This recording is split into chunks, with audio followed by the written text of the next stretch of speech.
সকলেই জানে তবুও হচ্ছে ভুল। সচেতন কবে হবে রাজনৈতিক দলগুলো, উঠছে প্রশ্ন। পেরেক দিয়ে গাছে লাগানো হচ্ছে রাজনৈতিক দলের দলীয় পতাকা। রাজনৈতিক দলগুলির ভোটের প্রচার করতে হোর্ডিং ব্যানার লাগাচ্ছে গাছে। গাছকে বিদ্ধ করা হচ্ছে এই পেরেক লাগিয়ে, কিন্তু হুঁশ নেই কারোর। পশ্চিম মেদিনীপুর জেলার ঘাটাল, চন্দ্রকোনা, দাসপুরে সর্বত্রই একই ছবি। ঘাটালের শহর থেকে গ্রামাঞ্চলগুলিতে চোখ ঘোরালেই নজরে আসছে পেরেক বৃদ্ধ গাছ। পরিবেশ প্রেমীরা চাইছে রাজনৈতিক দলগুলো সচেতন হয়ে বন্ধ হোক গাছে পেরেক লাগানো। ভোট আসলেই রাজনৈতিক দলগুলো তাদের দলীয় পতাকা, ব্যানার, ফেস্টুন লাগাতে ব্যবহার করছে গাছগুলোকে। গাছগুলিতে দড়ি না দিয়ে পেরেক দিয়ে গাছকে বৃদ্ধ করে লাগানো হচ্ছে সমস্ত রাজনৈতিক দলের পতাকা, ব্যানার, ফেস্টুন। গাছে পেরেক মারার ফলে ক্ষতি হচ্ছে গাছগুলির। তবে পরিবেশ প্রেমীরা এই বিষয়ে একাধিকবার বিষয়টি প্রশাসন ও রাজনৈতিক দলগুলির নজরে আনলেও হুঁশ ফিরছে না কারোর।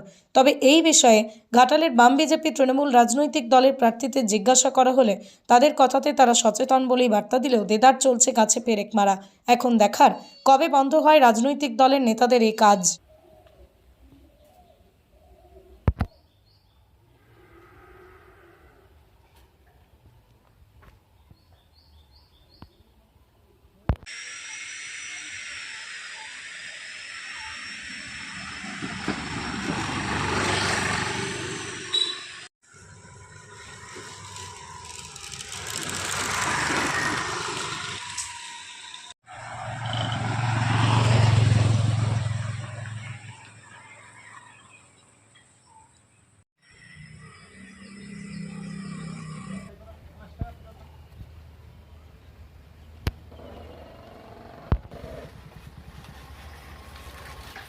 দেখুন, গাছে পেরেক দিয়ে পতাকা বাঁধা এটা যে কোনো দলেরই উচিত নয়। কারণ একটি গাছ একটি প্রাণ।